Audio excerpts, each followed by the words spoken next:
How's everybody doing? Eddie here at Kelly Lakeland. Today we have a very special addition to our inventory.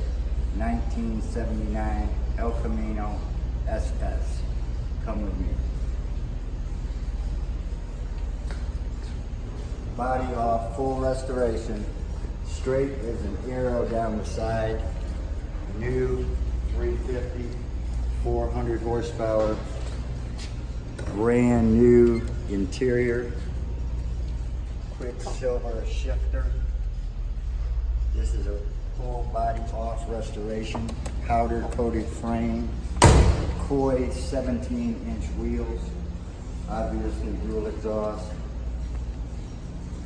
spray in type bed liner in the rear of this car. You will not find one nicer. Brand new wheel and tire package. Like I said, they are Koi 17-inch.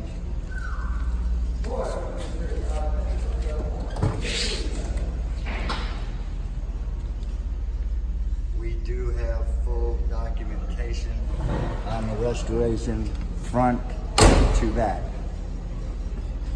We're going to take a few minutes for me to get the hood open so you can take a look under there. This is absolutely amazing.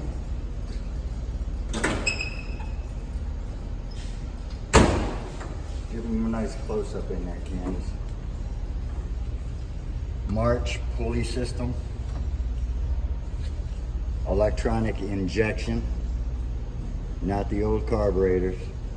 So if this doesn't get you excited, I don't know what will. Come on down, take a close look at it. We'll give you a great deal on it.